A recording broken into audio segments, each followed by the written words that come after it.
Good morning, Mario. I'm Marianne, and I'll be your host this morning. We're doing something a little bit different this Christmas. Christmas is full of beautiful traditions and celebrations, but it's also about real people living through real events. And this morning, we're going to hear from one of those people. Would you please help me welcome our first guest, Mary? Mary, would you come out and join me?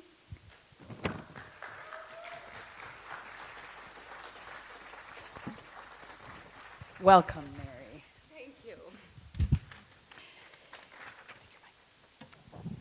Thanks for joining us. How are you feeling? You're not usually on talk shows like this, are you?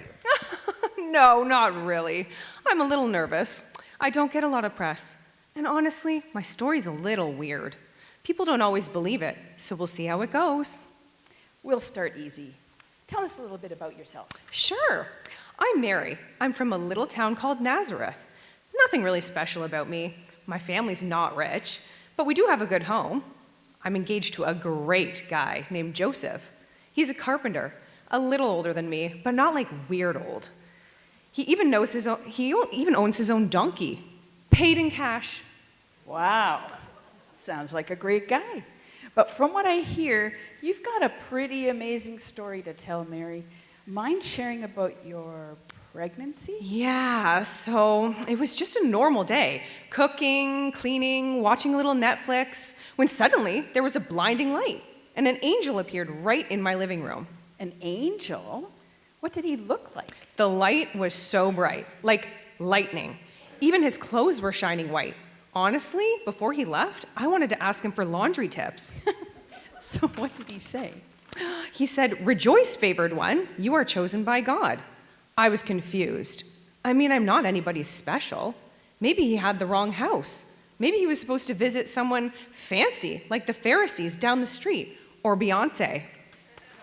That would be a very different Christmas story. So what happened next? He called me by name and said, "Mary, don't be afraid. You found favor with God. You'll give birth to a son, and you'll name him Jesus. He'll be the Son of the Most High, and his kingdom will never end." Basically, I was told I'd be the mother of the Messiah. That's quite a lot to take in. What did you think? Well, I was honored, but also a little confused. I mean, Joseph and I aren't married yet, and this angel didn't seem too clear on how babies are usually made. So I asked how it would happen. And? He said the Holy Spirit would take care of it, and then reminded me of my cousin Elizabeth. She was way too old to have a baby, but she's 6 months pregnant now. So I figured nothing's impossible with God. And how do you feel now? I'm nervous, but I'm excited.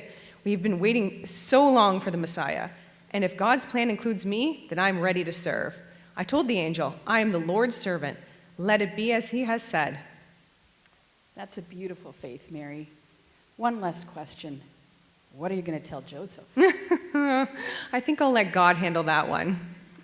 Well, thanks so much for joining us this morning and sharing your story, and we wish you all the best.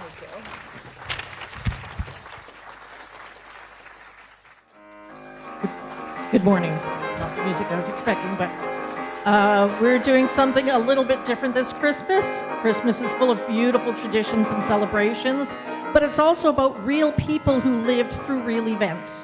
And tonight, or this morning, we're going to hear from some of those people firsthand. If you can, please give a warm round of applause for our second guest, but he was a temperamental monarch, so watch the boos and hisses. Let's welcome King Herod.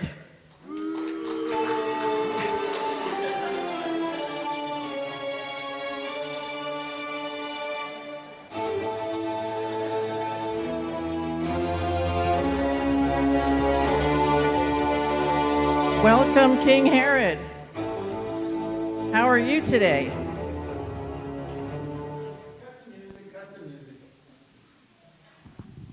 Well, the music kind of gives you an impression of my mood. I forgot my gold crown at home. Had to stop at the dollar store and pick up this fake thing. You know, there's nothing like real gold. You have to have real gold. You can't fake it. Well, that's the kind of day I'm having anyway. a seat and tell us a little bit about yourself. Oh, okay, that's a good topic. I'm king. I'm King Herod, king of Judea, appointed by Caesar himself. Wise man, that man Caesar, appointed me king, and I tend to agree with him. We've heard you have quite the family. Family. Ah, yes, family. Well, let's see. 5 wives, I think. I'm still pretty sharp, you know, but I think it's 5 wives. Several sons. Although I had to execute a couple of them. You know how it is when your kids try to overthrow your kingdom? I will take any measures necessary to squash any and all insurrectionists. But the wives, well, you know, they will never let it go. It's like whine, whine, whine. You killed my son. You killed my son. They just don't quit. They have such long memories. Right. Let's move on to your accomplishments. You're known as quite the builder. Oh, absolutely. I'm the greatest builder. I expanded the great temple of the Jewish people. Very beautiful, big, beautiful, very popular project. Also built one for Caesar. Not quite so beautiful, but a little less popular, but still pretty good. I even built a seaside city called Caesarea by the Sea. Changed some useless land into a resort destination. Jet skis, fishing, power boats. You should visit. Yeah, I'll pencil that right in. Now, I hear you met some visitors, Magi from the East? Ah, yes. Those Magi's, I don't know, star watchers, dreamers, head in the clouds. They came following a star. They called it Yonder Star. Weird name for a star, if you ask me. And what were they looking for? Well, they said a new king had been born, if you can believe that. Ridiculous. I'm the king. Nobody replaces me. I told them, go find this baby, and when you do, come and tell me, so I can go worship him too. Well, that's what I told them anyway. Yeah, some reports say you weren't exactly honest about that. Fake news, Ziggy, fake news. Are you with one of those fake media outlets, you know, like they happen all over. There's too many of them. Okay, maybe I would have hurt only one child. But that's beside the point.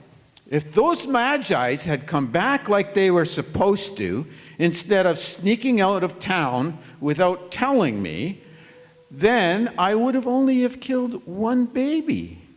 Instead, I had to expand the project. It's all the Magi's fault anyways. They could have come back and things would have turned out so differently. So really, it's all their fault. I see.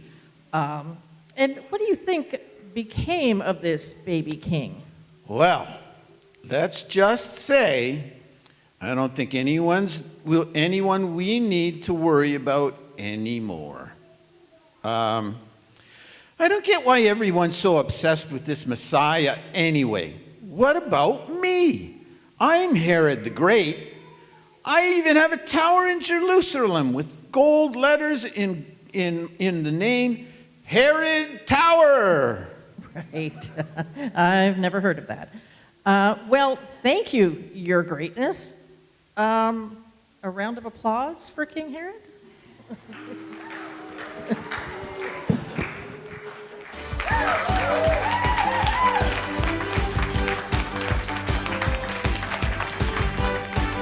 Well, we're doing something a little bit different this Christmas. And if you've joined us, welcome back to our show.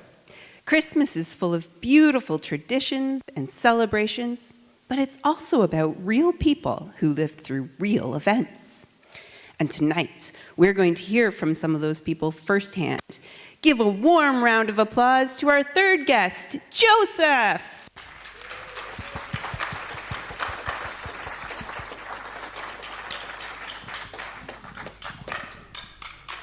Welcome, Joseph. Have a seat. We're so glad you're here. Thank you. It's great to be here. What a structure you folks have here. I like woodwork, so this is amazing. Wow. Well, thanks. Let's start off really easy. On a scale of 1 to 10, how wonderful is your wife, Mary? Oh, Mary, she's amazing, but I'm kind of used to the Roman system, so I say XX, funny. Very nice. Good answer. Thank you. Now that we've got that out of the way, though, how about you tell us a little bit about yourself? Oh, well, you know I'm a carpenter, right? And in my spare time, I like to whittle things and make things like that. I got a son named Jesus. I tell you, that little boy, he's a blessing. I can't believe it. Like my life, our life together has been a miracle. Mary, myself, Jesus. I got to go on about him. But first, let me just mention, we have this donkey, and it's kind of like maybe at one point he was too close to zebras, and so he has a stripe or two. And so when my wife Mary's not aware, I race the donkey a little bit. Okay, Oh, our yeah, little it's fun. secret. And now with our son, Jesus, my goodness. You know, we have so much fun together, and we have a few sheep. And so one day he says, Papa, how many sheep? And I say, well, 6. And he shakes his head. He says, no. I said, well, 6. Oh, 7. And he goes, well, 6, 7, 6, 7. And somehow this is funny to him. So every time now, 6, 7, 6, 7. Well, these sheep, he cares for them. Whenever one goes missing, he wants to go find that sheep. All the time, wants to find the one sheep that's gone. And at nighttime, he calls those sheep home all the time. The sheep, come home. If you're hurting, come home, sheep. He wants to find these sheep all the time. He's so caring. And he has friends. And, you know, with our friends, like we've had friends, sometimes friends, some are not so nice and some left off to the side and some have other things. Maybe they don't look too nice. All the time, he wants to be with the one that is by themselves and maybe feels bad. He's with them all the time like this. And another thing, you know, my son, Jesus, his birthday's coming up soon. And so what I'm doing is I'm making this, Eve's a surprise for him. I like to whittle, and so I made him this. So he calls the sheep all the time, but I made him one of these. So he don't have to call, he can just whistle now. I'm so happy about this. Love it. But your engagement to Mary, it didn't start off well, did it? No, that was difficult, you know. Everything was going so well. Plans were coming together. Of course, she was doing most of the planning, her and the other ladies, and that's okay. I was just nodding, and then I found out, what is going on as things are starting to change with her, and she tells me she's going to have a baby. This was devastating. I was not too sure what to do about this. I trusted her, but I sure didn't understand. And you could have had her punished, couldn't you? Even killed. That's true, yes. But, you know, still, if you want to say I loved her still, and so if anything, I was going to do things quietly. But then I kind of had this dream. A dream? Yes. It was the strangest thing. During this dream, an angel told me that this baby was from the Holy Spirit. And we were to name him Jesus because he would save the people from their sins. And when I woke up, I knew it was real, so I married her. After that, you went to Bethlehem. Oh, yes. Caesar ordered a census, taxes, of course. So we had to travel there. It wasn't easy, you know, traveling with my pregnant wife on a donkey with racing stripes. Well, let's just say it was no honeymoon. And then when we arrived, no rooms anywhere. We end up staying in the stable, and the smell, well, not so nice. Yeah, not ideal for a birth. No, not good place. But that's where Jesus was born. And you know, God had other plans. And even there, in that humble, quiet place, other than the animals being noisy, everything worked out because God was with us. And you had visitors too, didn't you? Oh, yes. Shepherds showed up. Nice guys, but kind of smelly.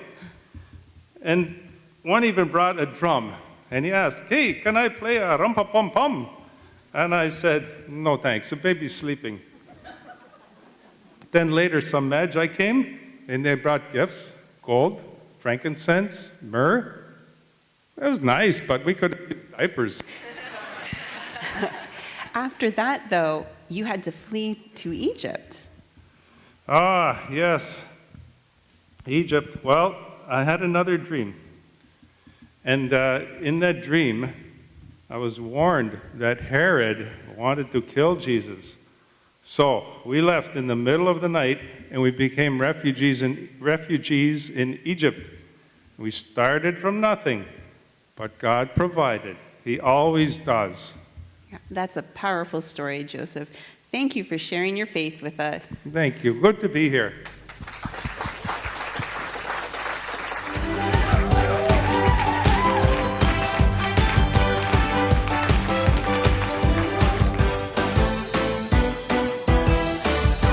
Welcome and good morning. Oh, hey, there we are. I have the pleasure of being our interviewer this morning. There has been a sickness, and finally I've been called up to the big stage. Very excited. We'll see how this goes. We are going through a series, and this will be our last Sunday, where we get to interview some of the very people who were right there at the first Christmas, to hear what it was like for them. And so this morning, it's my pleasure to invite up some shepherds who were there the night of Jesus' birth. I'm actually not sure where they are. Oh, there we are. Okay, a round of applause for our shepherds. Round of applause. Oh, good to meet you. Welcome, welcome. I have a microphone for you to share. Oh, great. And a chair for you to share as well. Well, hello. We made it. It was a long journey, but we are here. Are you all right there, Josiah? You okay? All right. They put you in charge of sheep. Okay. Welcome, gentlemen. Thank you. So, shepherds, tell us a little bit about yourselves. Well, I'm Ezra, son of Ezekiel, son of Jacob, and I come from a long line of shepherds, except my great-granddad. He was a dentist. I'm Josiah. My job is to keep track of the sheep. Now, when I used to count the sheep one by one, I would fall asleep. So what I've decided I'm going to try today, for the very first time, I'm going to count the legs. And when I know how many legs there are, I divide by 4. I know exactly how many sheep there are. Hopefully that's easier. Nobody told me there was going to be any math. Shepherds are very good at math. Oh, they are.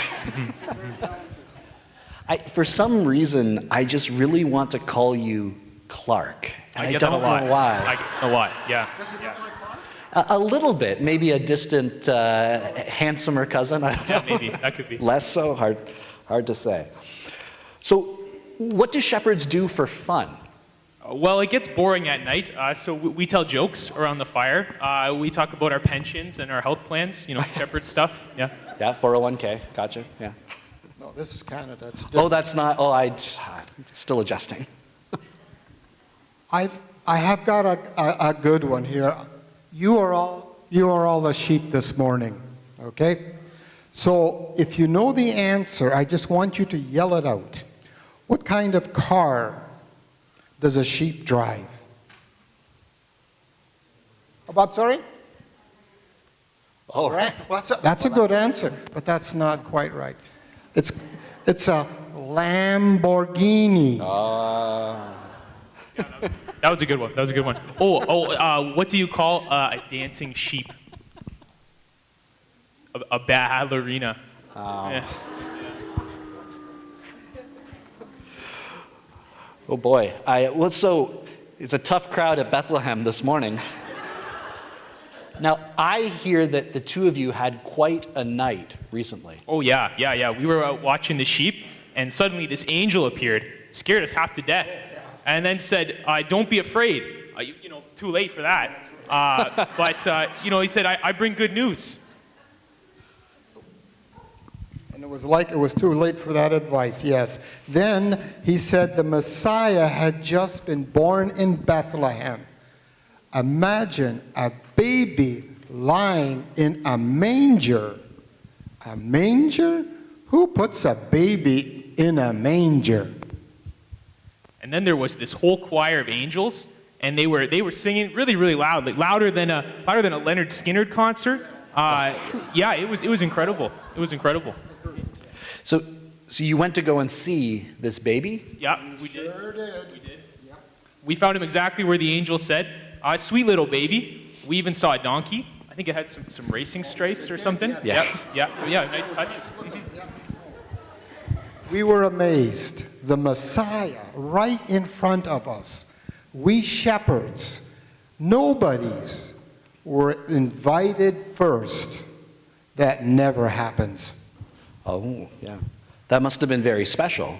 It was. We couldn't keep quiet. We ran out and we told everyone, even the sheep. And they went, bah. We just had to share the good news. The Messiah is here. Well, thank you, shepherds. Do you have any final things you'd like to say? Yeah, you know what sheep say when it's time to leave? Okay, I think I know this one. Is it bye-bye? No. Why would sheep say that? Yes, that's very condescending to stereotype them like that. Sheep would say, thank you very much for having us. Sheep are very polite, you know. Oh, well, thank you for coming here. Give a round of applause. I'm going to grab a quick selfie with the shepherd.